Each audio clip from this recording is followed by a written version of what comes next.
నమస్కారం. మా కళ్యాణ నమస్కారం.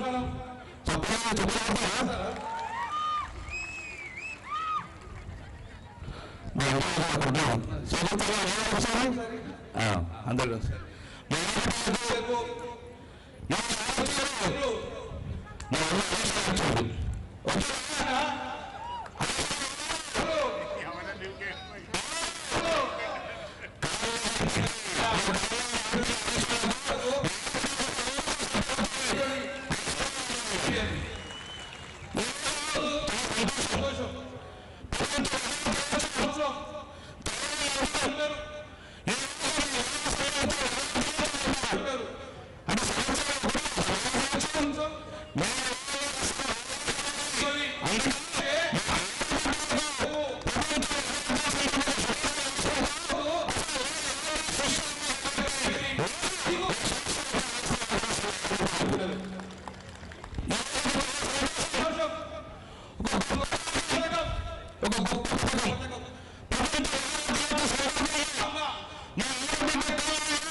ఈరోజు ఈ భారతదేశంలో కాదు, ప్రపంచంలో ఏ దేశంలో కానీ, ఈ దేశంలో ఏ రాష్ట్రంలో కానీ ప్రవేశపెట్టిన పథకము, గొప్ప పథకము ఆరోగ్య మహిళ పథకాన్ని ప్రవేశపెట్టేందుకు వచ్చేసిన మా అన్న, మా గౌరవనీయులు, మా ఆర్థిక శాఖ మంత్రులు మెడికల్లో అద్భుతంగా మహిళా ఆరోగ్యమే ముఖ్యము, ప్రజల ఆరోగ్యం ముఖ్యంగా సక్సెస్ఫుల్ గా మంత్రి అయిన మా అన్న హరీష్ అన్న గారికి చిరచన స్వాగతం సుస్వాగతం పలికిస్తున్నాను.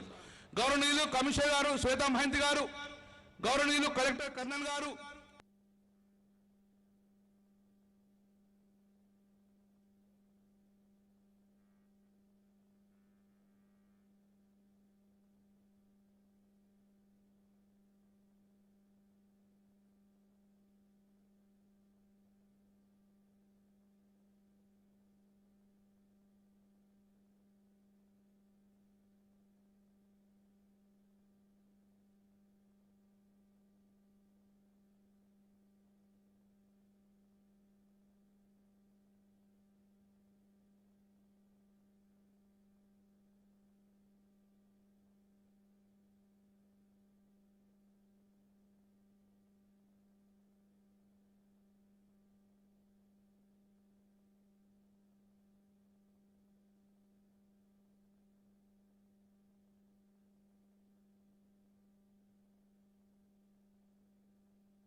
రాకముందు నా కళ్ళ ముందు చూసిన నేను తన బిడ్డ పెళ్లి చేసుకోవాలంటే తన ఎకరం భూమి అమ్ముకొని బిడ్డ పెళ్లి చేసుకున్న పరిస్థితి ఉండే. కానీ ఈరోజు గౌరవ ముఖ్యమంత్రి గారు బాధపడకు బిడ్డ, బాధపడకు తల్లి, తెలంగాణ రాష్ట్రంలో పుట్టింది నీ బిడ్డ కావచ్చు కానీ నా ఆడబిడ్డ అని గౌరవ ముఖ్యమంత్రి గారు నా మేనకోడలని చెప్పేసి ఈ ప్రపంచంలో ఎక్కడ లేదన్న నీ బిడ్డ పెళ్లికి ₹1,00,000 కళ్యాణ లక్ష్మి ఇచ్చే పథకం ఇక్కడ ముందా తల్లి? రాలేదా? మరి కళ్యాణ లక్ష్మి పథకాలు రాలేదా? ప్రతి ఇంటికి కూడా తన బిడ్డ పెళ్లి కోసం ₹1,00,000 కళ్యాణ లక్ష్మి పథకాన్ని అందించిన గౌరవ ముఖ్యమంత్రి. ఇది ఎక్కడా లేదు, ప్రపంచంలో ఎక్కడా లేదు, భారతదేశంలో ప్రధానమంత్రి ఎక్కడ పెట్టలే. కేవలం తెలంగాణ రాష్ట్రంలో గౌరవ ముఖ్యమంత్రి కేసీఆర్ గారు కళ్యాణ లక్ష్మి ₹1,00,000 ఇస్తుండు.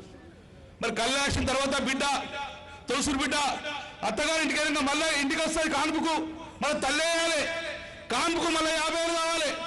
ఆ కాన్పు ఖర్చు కూడా బాధపడక బిడ్డ అని చెప్పేసి కేసీఆర్ కిట్ ఇచ్చి ఇలాంటి గొప్ప గొప్ప పథకాలన్నీ కూడా ఎన్నో కూడా మహిళలకు ఇవాళ జరుగుతుంది.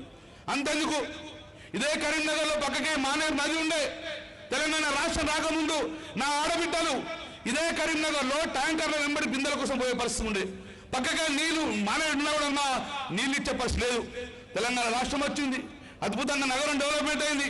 ఏ రోజైనా మా ముఖ్యమంత్రి గారిని సార్ నా కరీంనగర్ నగరంలో డెవలప్మెంట్ కావాలంటే హరీష్ రావు ఆధ్వర్యంలో 100,000 కోట్లు రూపాయలు నగరాన్ని అద్భుతంగా డెవలప్ చేసుకున్నాం. ఈ రోజు నీళ్ల కోసం మా మహిళా సోదరమని ట్యాంకర్ వెంబడి అవసరం లేదు, ప్రతిరోజు బ్రహ్మాండంగా నీళ్ళు ఇచ్చిన ఘనత ఈరోజు తెలంగాణ ప్రభుత్వం, కేసీఆర్ ప్రభుత్వం. అవునా కాదా తల్లి? కరెంట్ ఉంటుంది, నీళ్ళు ఉంటుంది, అద్భుతంగా డెవలప్మెంట్ అవుతుంది, ఆసరా పెన్షన్ అయింది. ఇది తెలంగాణ రాష్ట్రంలో ఎక్కడ ఈ భారతదేశంలో ఎక్కడ మహిళ ఆనందంగా ఉంటుంది అంటే తెలంగాణ రాష్ట్ర మహిళ ఈరోజు ఆనందంగా ఉంటుంది. మరి ఒకసారి ఆలోచించుకుందాం.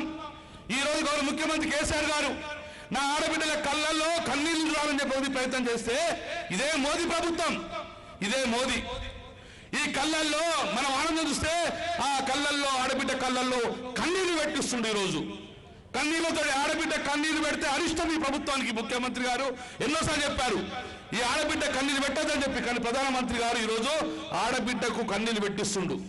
గ్యాస్తో పాటు ఎన్నో ఆడబిడ్డ కన్నీళ్లు పెడుతున్నాడు. మోదీ గారు అంటారు బేటీ బచావో బేటీ పడావో అంటావు, కానీ ఆజు మోడీ బేటీకి రులారే ఏడిపిస్తున్నావు బేటీని. ఇది మంచిది కాదు. అందుకే ఈరోజు మా ఆడబిడ్డ ఒకటి చెప్తున్నాను, ఈ గౌరవ ముఖ్యమంత్రి కేసీఆర్ పరిపాలనలో నా తల్లి సంతోషంగా ఉండాలి. నా తల్లి నవ్వుతే ఆ ఇల్లు నవ్వుతుంది, ఆ ఇల్లు నవ్వుతే పల్లె నవ్వుతుంది, పల్లె నవ్వుతే తెలంగాణ నవ్వుతుంది, తెలంగాణ నవ్వుతే కేసీఆర్ నవ్వుతాడు, కేసీఆర్ నవ్వుతే మా హరీష్ నవ్వుతాడు. అందుకే మీరందరూ సుఖ సంతోషం ఉండాలి, మీ పిల్లా పాపాలు అందరూ కూడా సంతోషం ఉండాలని కోరుకుంటాను.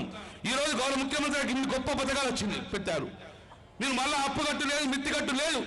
మరి ఏ రోజైనా మన ఇంటికి పోయి నేనే ఏమైందనుకో అక్క ఆకలి అవుతుందంటే అన్నం పెట్టు అంటే అన్నం పెడుతుంది, కడుపులో తినిపిట్ట అని అన్నం పెడుతుంది. అన్నం పెట్టిన ఇంటికి చక్కగా రాను, తల్లి నా కడుపులో అన్నం పెట్టావు నీ కడుపు చల్లగుండా అని దీవనార్థం ఇస్తాం, నీ కడుపు చల్లగుండా నీ పిల్లబాబు చల్లగుండా అని చెప్పి దీవనార్థం ఇస్తాం. మరి ఇంత మంచి పథకాలు ఇచ్చిన గౌరవ ముఖ్యమంత్రి కేసీఆర్ గారికి ఒక్కసారి మీరందరూ దీవనార్థం లేదు చప్పలతో దీవనార్థం చేయాలి. నిన్ను 100 రోజులు బతకాలి కేసీఆర్ గారు. ఆ కేసీఆర్ గారు నిన్ను 100 రోజులు బతికితే మనలాంటి బడుగు బలహీన వర్గాలకు కూడా న్యాయం జరుగుతుంది. మన బిడ్డలకు విద్యను అందిస్తున్నాడు. కాబట్టి ఈ కేసీఆర్ ప్రభుత్వం కొనసాగాలంటే మా ఆడబిడ్డల ఆశీర్వాదం ఇవ్వాలని చెప్పి నా గౌరవ మంత్రి గారిని నేను చాలా సంతృప్తి వ్యక్తం చేస్తున్నాను. ఈ రోజు ఏ నిధులు అడిగినా కూడా నిధులు ఇచ్చి నా నగరాన్ని అన్ని రకాలుగా ముందుకు వెళ్తున్నాం. రేపు రాబోయే కాలంలో ఈ నగరం అన్ని రంగాల్లో ముందుకు వస్తుంది. మా ఆడబిడ్డలు కూడా ఏ కష్టం వచ్చినా ఈ ప్రభుత్వం ఆదుకునే ఉంటాం. కాబట్టి ఈ గొప్ప పథకం ఆరోగ్యం మహిళ అనే పథకాన్ని గురించి గౌరవ మంత్రి గారు చెప్తారు. కాబట్టి ఆ తల్లి ఆరోగ్యం ఉండాలి. ఈ గొప్ప పథకాన్ని మా కరీంనగర్లో ప్రవేశపెట్టినందుకు మనందరి పక్షాన హరీష్ రావు గారికి నేను కృతజ్ఞత తెలుసుకుంటూ గౌరవ మంత్రి హరీష్ రావు గారిని మాట్లాడుతుందని